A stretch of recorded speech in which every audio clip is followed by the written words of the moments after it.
So you know how they say that you wait forever for a bus and then two come along at once? Well, it turns out that Rolex watches are exactly the same. I don't mean that they smell like puke and take ages to get anywhere. I mean that after over a decade of not owning a Rolex and then buying one pre-owned, I finally got the call from the AD barely a few weeks later. Hold on to your overdrafts, people. We're going in to the AD to get my new Rolex.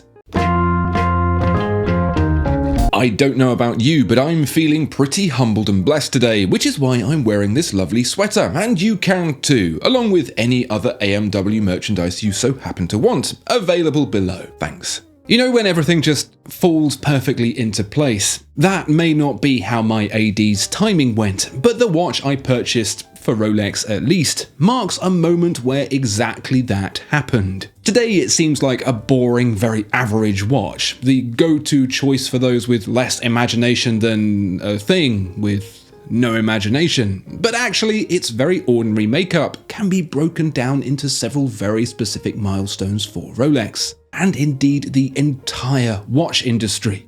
You know how on almost every single Rolex dial we see the words Oyster Perpetual Superlative Chronometer officially certified? Well, those words aren't just a piece of marketing contrivance. Every single one was hard-earned, collected by Rolex like tattoos on Post Malone's face. Each and every one was a battle, not always fought fairly, often with tricks and manipulation, but ultimately won. It's a story that reveals the true genius of Hans Wilsdorf, a bigger picture production that ultimately outsmarted many other well-established watch brands by not trying to play them at their own game, but by moving the game to an entirely different board.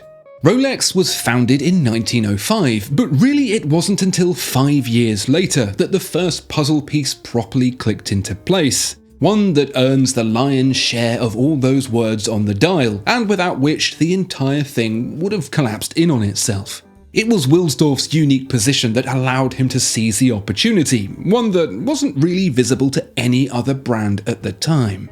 Before he founded Rolex, Wilsdorf's job involved the importing and exporting of watch parts from suppliers to brands and retailers, and so he had this godlike overview of how the entire industry operated.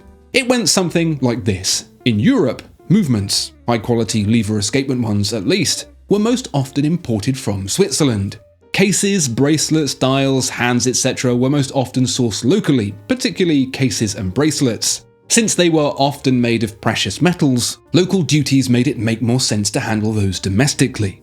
What particularly intrigued Wilsdorf was the split between men and women.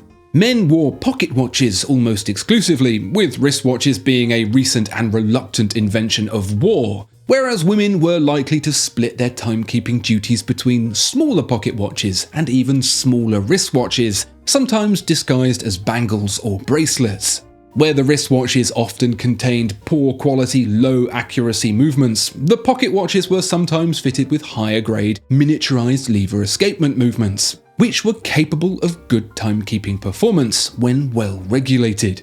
Accuracy in pocket watches was already well established, with the most impressive marine chronometer grade watches achieving accuracies up to a staggering 1 second per month. But for ladies' wristwatches, nobody particularly cared. Least of all because the dials on them were so incredibly small that precision would have been impossible to tell.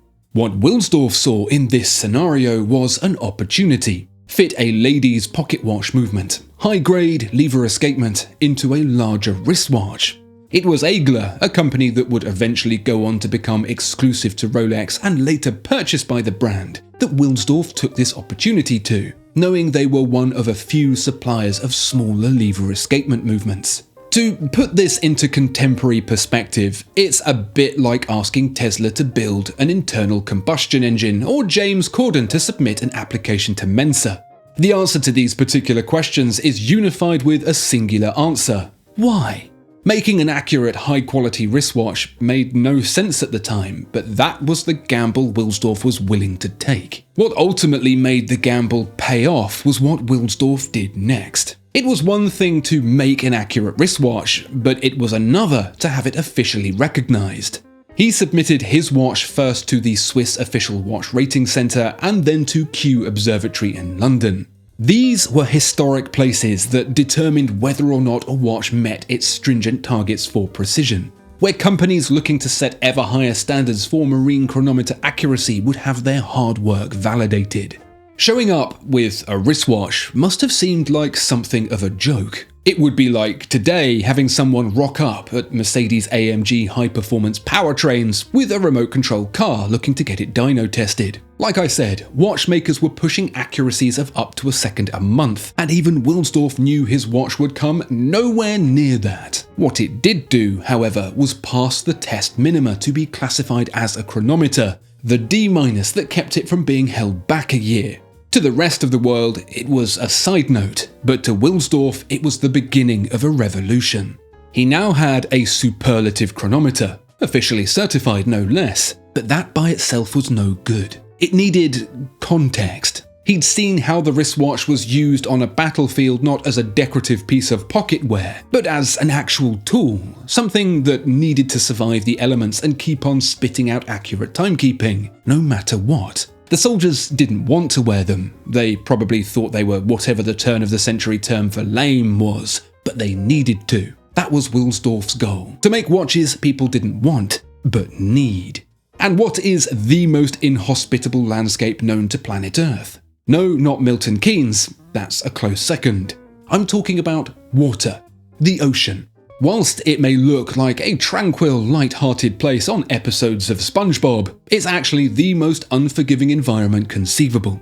Like a bad clam, once water gets in, it rots everything from the inside out, turning what was once a delicate arrangement of precision engineering into thick brown goo.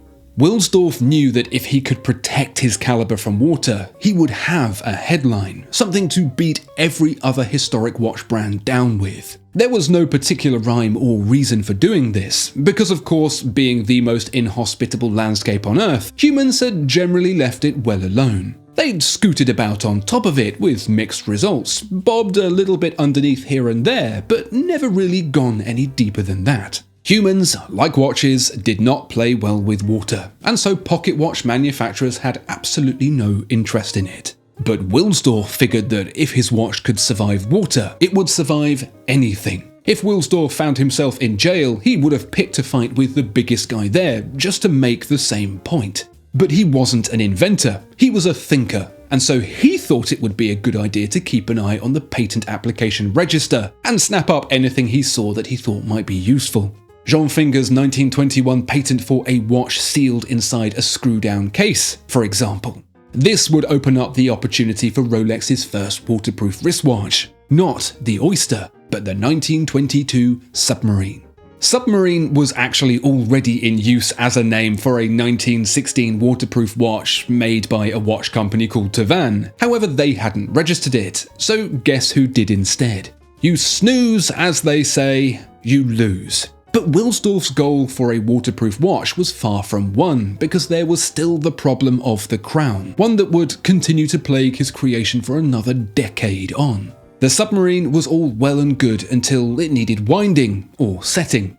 The outer case would have to be unscrewed, the watch inside wound, and then the whole thing screwed back together. Not the worst thing to ever befall a person, but not particularly convenient either. Wilsdorf needed another solution, and so it was back to the patent office to find it. 3 years later, in 1925, Paul Perregaux and Georges Perret registered Swiss patent number 114948 for a screw-down crown that could seal against water. Sealed crowns weren't a new invention, with canteen crowns that had small caps screwed on top of them existing for many decades already, but this was the first where the crown itself also acted as the cap. It took 7 months for the patent to be granted, at which point Wilsdorf pounced like a cat on a laser, purchased the patent and registered it in the US, UK and Germany as well. This would turn out to be a very important move indeed. He actually had the design improved upon, allowing it to be screwed down even when the movement was fully wound. With the patent in hand, Wilsdorf wasted no time in turning it into a wristwatch, the 1926 Oyster, the watch worn during the daredevil swim of the English Channel by athlete Mercedes Glites. Gleitz, also a London stenographer, had overcome many challenges such as swimming 120 miles down the Thames and round the Kent coast, from Westminster to Folkestone, where she had almost drowned after being pulled under a river barge by a strong undertow. But swimming the channel was her nemesis, with 7 failed attempts drawing more and more attention to her ultimate vindication. On the 8th attempt, she succeeded, but the effort had not been officially recorded. She would have to do it again, and so the British public watched on with bated breath. It was the perfect moment for Rolex to introduce its waterproof watch, and the next word to appear on a Rolex dial: oyster. Wilsdorf proclaimed it the first. History, as they say, is written by the victors. This is ultimately how Rolex got the Panerai gig. But there was still a problem. The oyster case didn't have to be dismantled to wind and set the watch, but the crown still needed unscrewing, and ultimately that resulted in inevitable cross-threaded crown tubes. There was no other solution to keeping a watch watertight that wasn't somehow compromised, and so the only other avenue to pursue was for the watch to no longer need winding at all. Self-winding watches had existed since the late 1700s, with Abraham Louis of both Perrelet and Breguet varieties having fitted an automatically winding mechanism into their pocket watches. It was much the same mechanism that found its way into a 1926 Harwood, the first wristwatch to self-wind. The principle borrowed from the idea of a pendulum, which swung back and forth with the wearer's movements to ratchet the mainspring along. Harwood had a patent on this mechanism, and so if Wilsdorf wanted a self-winding mechanism of his own, he would have to think outside the box. With Aigler, he developed a winding rotor that was not limited in its swing, but could travel a full 360 degrees. Whether the idea was suitably different from Harwood's patent was ultimately never investigated, since the Great Depression saw the Harwood company collapse in 1931. Wilsdorf wasted absolutely no time at all in bringing his version to market that same year, not only unchallenged on the patent, but also uncontested on his proclamation that his watch was the first to self-wind. He even christened it with the exact same name used by Breguet a century and a half ago: Perpetual. These 3 raw ingredients, chronometer precision, oyster, water resistance, and perpetual winding, took Rolex from a cumulative 100,000 watches made by the end of the 1930s to a total of 1 million just 10 years later. It was at that point, thanks in part to World War II, that the necessity of a professional watch had been established. And so it was time for Wilsdorf to bring the idea to its natural conclusion, with a series of specialised watches made for specific professions. The Turnograph for the military, the GMT Master for pilots, the Milgauss for scientists, and the Submariner for divers. Diving technology had significantly improved through the 1940s, and so the mystery of the sea was finally being conquered, with a similar level of public interest as the later moon landings thanks to the co-inventor of the scuba gear that made it possible, Jacques Cousteau. Despite the Submariner possibly not being the first professional dive watch of its kind to market, it was the one worn by Jacques Cousteau in his Oscar-winning film, The Silent World. Cousteau was known to wear every kind of dive watch under the sun, and there was even a Blancpain 50 fathoms worn by a crew member in the film. But it was the Rolex Submariner seen on the wrist of the man himself. This coincided with a shift in fashion trends from the suits worn by older generations to a focus on cuts and cloths found in industry, namely jeans, t-shirts, and tool watches. Other manufacturers, originally too proud to give the tool watch much thought, scrambled to follow suit, but they were held back by one simple thing: Rolex's patent on the screw-down crown. It's no coincidence Rolex had risen to the top by the 1950s. Hans Wilsdorf was a smart bastard, and he knew it. If you like my deep dives into watch history, please do let me know by liking, commenting, and subscribing. It really does help my videos, and it lets me know what you want to see as well. My own personal relationship with the Submariner goes all the way back to my graduation as a civil engineer. Back when I was sensible and professional and not telling stories about watches on YouTube. It was my first proper watch, after a discovery period with Quartz Seiko, a questionable experimental phase with a mechanical U-boat, and the subsequent regret phase as I did my research and actually realised what I'd got. At this point, Rolex was still a very well-known brand, and a Rolex watch was very much considered a luxury, but nothing like what it is now. In fact, I'd consider the Submariner to be the watch that converted Rolex into a luxury watch brand. Not the 1950s original, but the 1969 1680/8, the first in solid gold. After Hans Wilsdorf passed, his replacement, Andre Heiniger, had the foresight to amend Rolex's modus operandi to cover it for the upcoming quartz storm. Wilsdorf's ideal had always been that every man, woman and child would one day own a Rolex, singular. If that man, woman or child were to be a pilot, they would have a GMT master, a diver, a submariner, a janitor, well, they could just get a Tudor instead. But Andre had other ideas. He didn't want everyone to have a Rolex, he wanted a few people to have multiple. He wanted a Rolex to be a luxury. Through the 60s, he experimented with gold to achieve this goal, introducing the King Midas and the Texan in quartz, a foreshadowing of what was to come in the next decade or so. But ultimately, it was the gold Submariner that repositioned Rolex as luxury, protecting the brand from the decimation other mechanical watchmakers faced as the industry adopted quartz. And so it was the Submariner I bought to congratulate myself for graduating, because that's the thing that you did. It cost about 10% of my graduate salary around then, roughly £2,500, and it was ultimately perfect. It was a no-date, pre-ceramic 14060M, the most refined version of that era, complete with all the dial text. For one reason or another, I was keen to try other things, and so it was eventually moved on, and to this day it remains my biggest regret. Well, my biggest watch-related regret at least. I should have never eaten that Egyptian duck egg right before a 6-hour coach journey. Why I haven't considered undoing that regret sooner is simply because of rising prices. As I rose through the ranks professionally, with it taking on more stress and responsibility, so too did the Submariner, keeping up with and, on the secondary market at least, ultimately surpassing the 10% mark in comparison to my salary. As a measure of one's achievements, that's definitely a bitter pill to swallow, to look back 16 years and realise the thing you bought then is no more affordable now. But then, it also seems kind of silly to hold back from something I'd enjoyed just because I resent the fact it's not the price it used to be. So I put my name down at my local authorised dealer for a Submariner and promptly forgot all about it. In the meanwhile, I've been looking at pre-owned Submariners, which of course had gone particularly crazy during the COVID period. Recently, however, they've been calming down, and so I took to subdial.com where I got my day date from to see what was what.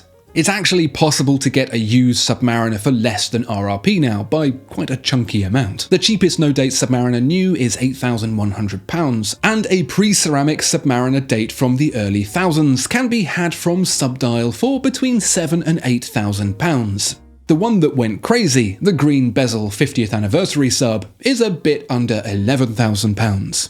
But I'm not really much of a fan of the date cyclops on a Submariner, so I wanted to stick to a no-date. I also didn't really want to just buy exactly the same watch I had previously, because that really hammers home the price differential between now and then the most. I'm also not really a fan of the first generation ceramic Submariners either, with their stumpy lugs, and having had an original GMT Master 2 in ceramic with the same case, that left me looking in the rearview mirror instead for something older, like me. My expectation was that I had as much chance of getting a vintage Submariner as I did being knighted by the Queen, and she's dead, so none chance. But actually, I was surprised to see printed dial Submariner 5513s with big Perspex crystals for less than £10,000. The transitional 16800 date with printed dial and sapphire crystal was going for as little as a more recent applied marker Submariner. I even considered a gilt dial Tudor Submariner with markers so creamy they should come with a fruit corner. I actually came within a blue tits whisker of purchasing this one. As in, my hand was in my pocket snuffling for my wallet when someone else beat me to it. That's the trouble with Subdial. The prices are so competitive that it's often the fastest fingers that get the deal. You know, when you get that ache of regret when you miss out on something. I did with that one. I'd waited a hair too long in the hope that some divine intervention would show me the way, and then it was too late. And that's when I got the call. Thank you so much to my Patreons, as always, for supporting my reckless decision making. We have good fun over on Patreon, discussing watches, talking about the industry, criticising the cubitus, stuff like that. Plus, I upload extra videos you don't get to see here. If you'd like to join them, you can via the link in the description below.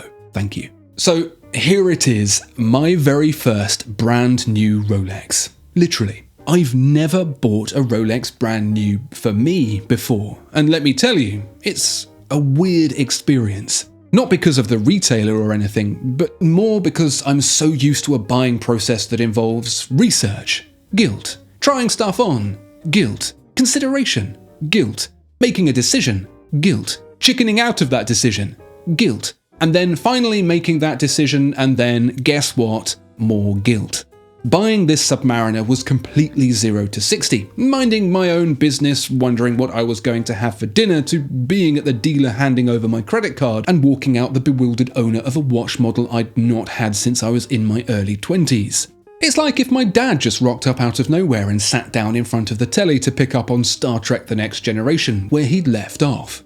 It is, of course, a no date, which, according to the Big Book of Rolex Lies written recently by Nick Foltz, makes it the rarest of the current crop of steel Submariners. I thought the green bezel would be rarer, but no, the last few generations of steel Submariner have numbered the fewest in dateless form. The slightly strange thing to me is this is actually a 41mm watch over many previous models' 40mm. But despite that, I actually think it wears a lot better than the first generation of ceramic Submariners. That's because the entire case has been reprofiled to be more familiar to owners of the aluminium bezeled version, with narrower crown guards and, in particular, lugs. The previous case's blockiness is gone, with this 124060 variant feeling very much closer to the watch I had all those years ago. The hands and markers feel surprisingly small against the gloss black dial, which I like. Proportionally, it feels similar to my memory of my 14060M, although I'm sure if I tried it and this on back-to-back, it would be a very different experience. Perhaps, through the evolution of watch design, this is exactly what my rose-tinted memory of that watch is like. If that's the case, then bravo Rolex, because that's exactly what they should be setting out to achieve. It's one thing to keep making the same watch over and over such that it starts to feel dated. It's another thing entirely to update it so it feels the same. I'm looking at you, Porsche 911. A detail that surprised me, actually, is the case. From the front, the case sides look square, perpendicular to the dial and parallel with each other, but they're not. They taper out slightly. This gives the protruding bezel room to grip onto without it sitting wider than the case in some kind of stovepipe hat situation. That, I think, is the secret to why a Submariner wears so differently to the Seamaster, and indeed a Black Bay, and what keeps it feeling slim and vintagely proportioned, if that is indeed a real word. It certainly doesn't feel the 12 or so millimeters thick it measures in at.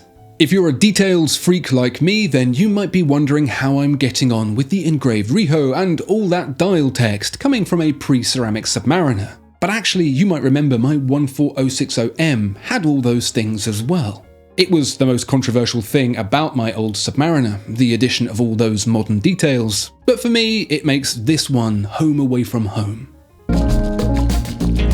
A big part of the Rolex Submariner's appeal is its bracelet. Up in lug width to 21mm over the previous version's 20mm, it's one of the very few bracelets I'm generally happy to wear. That's not just because of the excellent on-the-fly micro-adjust, something my old sub definitely didn't have, requiring careful use of a bent paperclip to make it smaller or larger, but because the links themselves are curved to the wrist. Not many other watch brands seem to do this quite like Rolex, or even at all, and it makes the Oyster bracelet the single most comfortable I've ever worn. Of course, other straps can be fitted, as you've seen throughout this video so far, courtesy of strap partner Deluxe. Check out the link in the description below to find all the straps we've featured and more in the video. Some may consider it sacrilege to fit a Submariner with anything but the original steel Oyster. However, I was quite surprised how well it goes with leather, or indeed aquatically appropriate rubber. The end links are incredibly precisely fitted between the lugs, so you'll make life a lot easier for yourself getting one of those double pincer bracelet removal tools if you want to swap straps. The clasp really is the biggest upgrade to my previous Submariner. It's a lot bigger for one, spanning most of the underside of the bracelet and is pretty much the size of the watch head itself. But the ability to slide the micro-adjust easily up and down this solid piece of steel is worlds apart from the diver's extension fitted within the pressed piece of KitKat wrapper I used to have. I never really had a problem with the old clasp, but like a heated steering wheel in the height of winter, you didn't know you needed it until you had it. It seems kind of silly to talk about the caliber in a watch that's been telling the time to chronometer spec since the 1950s, but for the 124060 the movement is indeed a new one, upgraded from the previous 3130 in service for over 30 years to the, surprise, 3230. It's offering -2 to +2 seconds per day accuracy, higher than needed for a chronometer rating as it happens. 70 hours of power reserve, that's up 22 hours from before. Hacking seconds and an anti-magnetic alloy used in the hairspring. There's no fancy silicon and no fancy escapement, although the more efficient chronology design is produced with the same Liga technology as silicon. So this isn't that far off what Rolex fitted to the original Submariner way back when. Other updates to the 3230 include a friction fit balance staff for easier assembly, a ball bearing rotor for more efficient winding, and thinner mainspring barrel walls to accommodate a larger mainspring, although that does make the barrel itself a consumable part and not just the mainspring. There have been some teething problems with the earliest 32 series calibers, with users reporting low amplitude and reduced accuracy. But it appears those issues have since been rectified, and the caliber is now in keeping with Rolex's finest. A big question here really is, what else could I have spent that £8,100 RRP on? Well, the answer, aside from something deliciously vintage from Subdial, is nothing. I wanted a Submariner, so it had to be a Submariner. I've considered a Seamaster Professional in the past, and a great watch that is too. But if it's a Submariner you want, like I did, then it's just not going to scratch the itch. Besides, with prices getting ever closer to the Submariners, and residuals staying well away, it's not even like I'd feel I was getting an incredible bargain by comparison. Yes, they have the coaxial escapement, but the bracelet just isn't close, and overall I find it fussier than the no-nonsense Submariner. My Tudor Black Bay 58 is, of course, going to have to leave the collection now, although I continue to stand by the fact that it offers so much of what the Rolex does for so much less. If it weren't for the Submariner, I'd still choose the Tudor over the Omega equivalent. A 50 fathoms in steel is over twice the price of a Submariner, although a pre-owned bathyscaphe like the one seen here on Subdial comes in at an incredibly tempting price. Any other choice from equivalent brands like Breitling or Panerai really simply come down to personal taste, and for me the figure cut by the Submariner is the one and only to have. Before I get into the likes and dislikes, I want to give a big thanks to Subdial and Deluxe for supporting the channel. If you like interesting, watch enthusiast focused watches at incredibly competitive prices, subdial.com is 100% worth a look. They send out a weekly newsletter with a great selection of watches, which, to be honest, I just enjoy discovering. I found so many watches I didn't know existed, and so many watches I knew existed but didn't realise were that cheap, through the Subdial newsletter, so make sure to have a look via the link in the description below. And for all the watches you've already got, and perhaps the ones you're planning on getting too, Deluxe will get you fitted out in a strap that'll freshen it up for a lot less than the price of a new watch. Leather, rubber, and whatever else you'd ordinarily find in an S&M basement, you can get for your wrist as well from Deluxe. So again, please check them out as well via the link in the description. And if you're in or visiting Singapore, you can also visit their brand new boutique in the iconic Raffles Hotel to try some straps on in person. So having worn this watch a little bit, having relived my youth in an upgraded, more mature way, what is it that I like and dislike about the Rolex Submariner 124060? I'll start with what I don't like, with the biggest thing being the price. £8,100 is a lot of money for any watch, let alone a time-only dive watch. And I think were the residuals not so good, it would have ended up being a pass. I won't be able to stop thinking about how much a Submariner used to be and how wildly different that is from now, but it was either buy it and enjoy it, or never get to enjoy it again. I tried the latter for a while and that didn't cut the mustard, so I simply had to suck it up and bite the bullet. It was a bitter tasting bullet, I'll say that much, but at least if I ever come to sell, it won't be that bad. I also didn't like the purchasing experience. The guy at the AD himself is great. He genuinely enjoys watches, and it's very nice popping in and saying hello and playing with watches whenever I go by. But the whole premise of getting the call completely kills the thrill of the chase for me. I'm used to spending time stalking the watch I'm after, learning its behaviour and waiting for the opportune moment to strike. I put time into it, and effort. The net result therefore feels appropriately rewarding. By comparison, this experience feels a bit more like sending someone else out to do the hunting for you, with news of your kill arriving as it's dragged in through the front door. What I very much do like, however, is that it gives me the feeling of my old Submariner but with none of the flaws. It doesn't rattle. It's not made of cardboard spray-painted silver. The bezel won't scratch if you wave it in the general direction of something mildly abrasive. The way the bezel turns and the crown winds feel like they'll last a gazillion years. The clasp can be adjusted easily in tiny increments without the help of any sacrificial stationery. I mean, I set it once and I've left it there since, but it's nice to have, just in case. But most importantly, and perhaps most embarrassingly, I like it because it's a Rolex. Why I enjoyed it so much when I graduated as an engineer all those years ago is because it felt like an appropriate life reward for that achievement. When I was a scout, I got my badges. When I was an air cadet, I got my stripes. Now, as an adult, I've got my Rolex. Life is back on track.